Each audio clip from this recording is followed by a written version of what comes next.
नांदत असताना एक दुष्ट कालयवनाची वक्रदृष्टी महाराष्ट्रावर. महाराष्ट्र परकीय स्वारांच्या टाचेखाली भरडला जातो. अपहरण, अपमान, जुलूम, जबरदस्ती, अन्याय, अत्याचार, मंदिरांची तोडफोड, स्त्रियांची, धनधान्यांची लुटालूट थांबत नव्हती.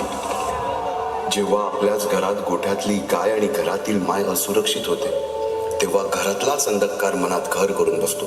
अशा वेळी साधू, संत, लहान थोर, लेकी, बाळी अवघा महाराष्ट्र देवाला गाराणं घालतोय. अरे जेजुरीच्या खंडोबा, पंढरपूरच्या विठोबा, तुळजापूरच्या भवानी आई, दार उघड, दार उघड आई, दार उघड.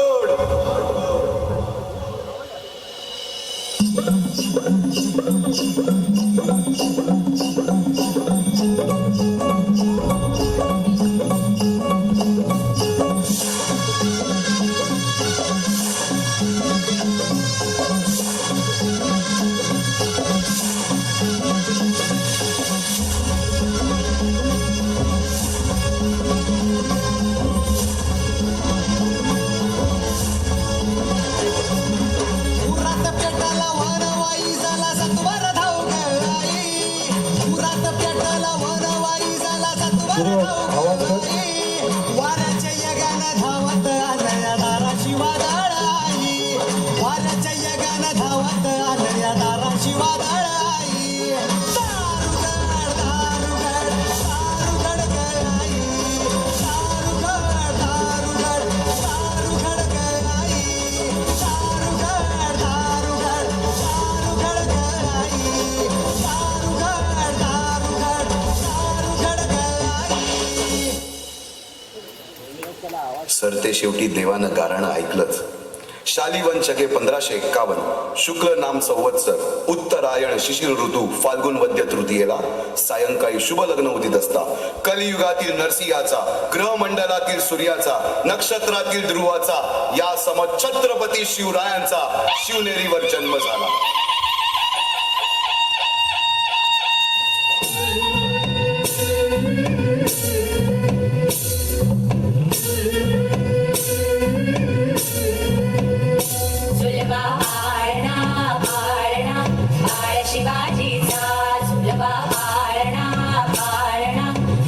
शिवाजीचा चंद्र जसा हा इंद्र शोभतो पुत्र जिजाऊचा, चंद्र जसा हा इंद्र शोभतो पुत्र जिजाऊचा. सुलभा पाळणा पाळणा पाळ शिवाजीचा, सुलभा पाळणा पाळणा पाळ शिवाजीचा. जो जो रे बाळा जो जो रे, जो जो रे बाळा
बालवयापासूनच शिवबांना माँसाहेब जिजाऊंनी रामायण महाभारतासारख्या गोष्टी सांगायला सुरुवात केली, ज्यामधून धर्म अधर्म, सत्य असत्य, न्याय अन्याय यातील फरक शिवबांना समजू लागला.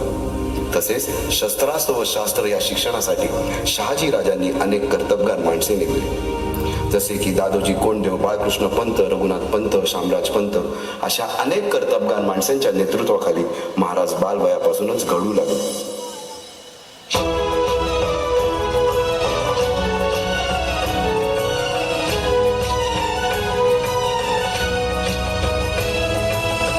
अर्जुन तूच केशव तू तुझा हो सारथी, तूच अर्जुन तूच केशव तू तुझा हो सारथी.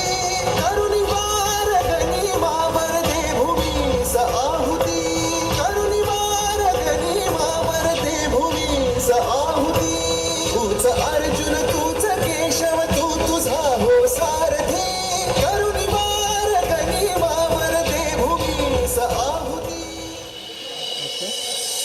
एकटे नेतृत्व कधीच साम्राज्य उभे करू शकत नाही. त्यासाठी तशी कर्तबगार माणसे, निष्ठावन मावळे घडवावे लागतात. शिवरायांनी असे सवंगडी त्या वयापासूनच पारखायला सुरुवात केली. तानाजी मालुसुरे, सूर्याजी मालुसुरे, यसाजी कंक, सूर्याजी काकडे, बाजी जेदे आणि अशा अनेक सवंगड्यासमोर शिवबांनी शपथ घेतली स्वराज्याची, शपथ घेतली स्वराज्याच्या बांधणीची.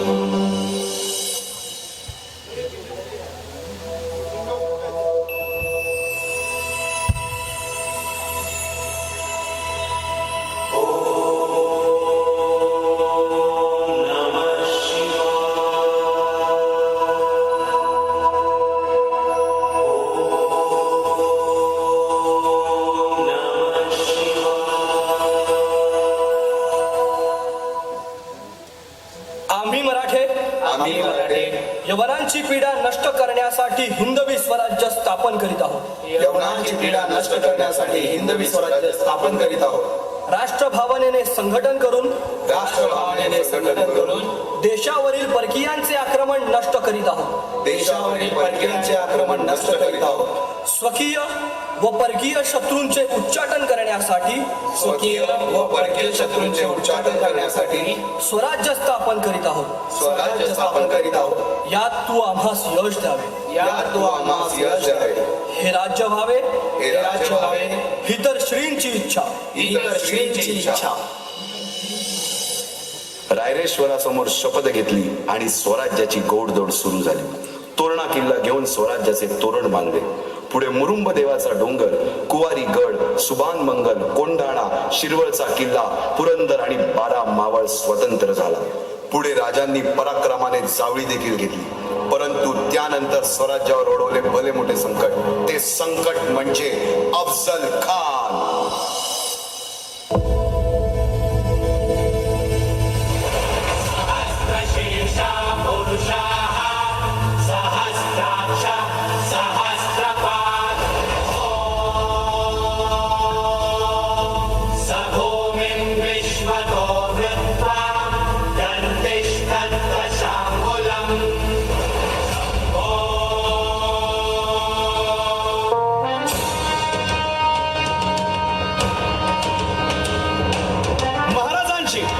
शिवाजी महाराजांची कीर्ती बेफाम होती. महाराजांची कीर्ती बेफाम, भाल्या भाल्यांना फुटला घाम. याला कोण घालील यस्सेने दरबारी पुस्ती बेगम. बडी बेगम म्हणजे अली आदिल शहाची आई बर का. नजरेत तिच्या अंगार दरबार झाला गपगार. कुणी घेईना पुढाकार, साऱ्यांनीच मानली हार. इतक्यात अचानक एक सरदार उठला, बोलला, हम लाएंगे शिवाजी को. आणि त्यानं विडा उचलला. नवतेच अफजल खान. या नवतेच अफजल खान जिता जागता जणू सहिताने. कान बोलला छाती ठोकून, शिवबाला टाकतो चिरडून.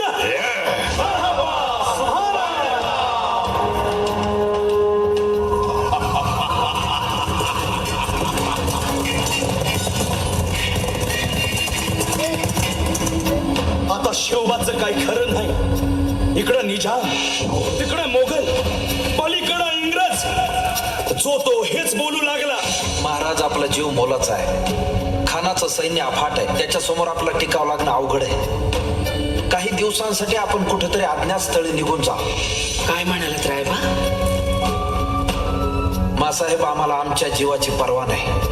राजांचा जीव वाचणं गरजेचं आहे. रायबा, शिवबा केवळ आमचा पुत्र नाही, तर अवघ्या मराठी जनांचा स्वाभिमान आहे. या मातेने आपला पुत्र गमावला तरी बेहत्तर, परंतु भ्याडपणे पळून जाऊन या मराठी मुलखाचा स्वाभिमान गमावता कामा नये. अशा वाहिनीचा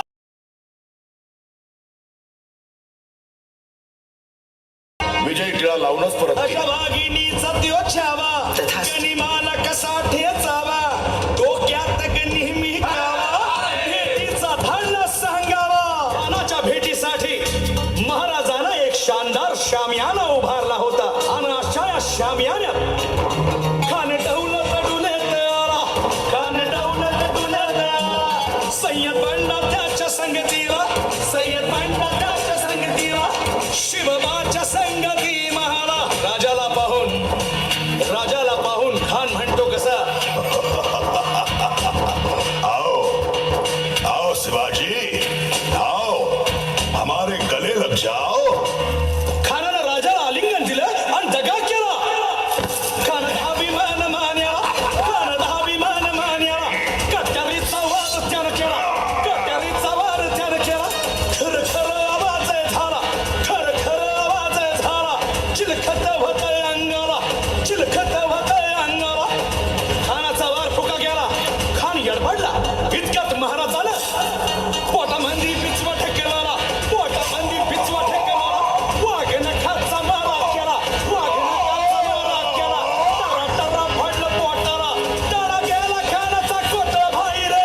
स्वराज्य वाढीची मोहीमच हाती घेतली.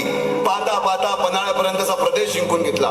कोकणही ताब्यात घेतले. सर्वत्र फक्त विजयच विजय दिसू लागला. हिंदवी स्वराज्य वाढू लागले. अशा या वाढत्या हिंदवी स्वराज्यावरती संकटे येतच होती. पुढे स्वराज्यावर संकट आले ते म्हणजे सिद्धीचे. सिद्धी जोहरचे. सिद्धीने सुमारे 4 महिन्यापेक्षा जास्त पन्हाळ्याला वेढा घातला. या वेड्यातून महाराजांना सुटकेसाठी बाजी प्रभू देशपांडे, शिवा काशीद व अनेक बांधलांनी पराक्रमाची शिकस्त दिली. समोर मृत्यू दिसून सुद्धा शिवा काशीद प्रति शिवराय बनून सिद्धीच्या शामियानात जातात. काय म्हणावे त्या धैर्याला. पावनखिंडीत 3000 गनिमांशी अवघ्या 300 मावळ्यांना घेऊन घोडखिंड अडवून धरली आणि बाजी प्रभूंनी राजांना पुढे जाण्यास सांगितले. काय म्हणावे त्या शौर्याला. राजे, लाख मिले तरी चालतील, परंतु लाखांचा पोशिंदा हा जगलाच पाहिजे. जा राजे जा, फक्त एक करा. विशालगडावर पोहोचल्यावर तोफेचे 5 बार द्या. तोपर्यंत हा बाजी या खिंडीतच गनिम रोखून ठेवतो. पुरंदराच्या तहावेळी मुरारबाजींना माझ्या सैन्यात आलमगीर बादशाहकडून मनसब देतो असे आमिष दाखवणाऱ्या त्या दिलेर खानासमोर मुरारबाजी स्वराज्याच्या पायी वाहिलेल्या निष्ठेला आठवून तांडव करतात. काय म्हणावे त्या स्वामी निष्ठेला. पुढे राजांना आग्र्याला जावे लागले. तेथील औरंग्याच्या मगरमिठीतून निष्ठून आल्यावर तह दिलेल्या किल्ल्यापैकी जेव्हा कोंडाणा घेण्याची वेळ आली तेव्हा स्वतःच्या मुलाचे लग्न बाजूला ठेवून सुभेदार तानाजी मालुसरे पुढे आले. काय म्हणावे त्या त्यागाला. ही मोहीम मॅच फत्ते करणार राजे. आधी लगीन कोंढाण्याचं, मग माझ्या रायबाचं.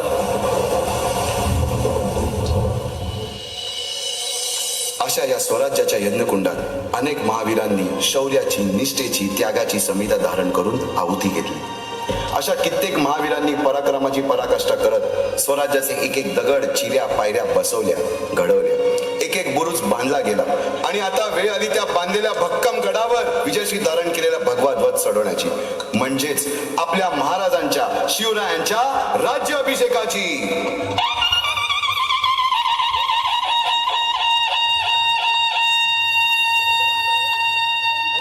350 वर्षाच्या काळ रात्रीनंतर अरुणोदय झाला. भगवंतांनी दिलेला शब्द खरा झाला. हिंदवी स्वराज्य स्थापन करणारा, यवनांची पीडा नष्ट करणारा जाणता राजा राज्याभिषेकासाठी सज्ज झाला.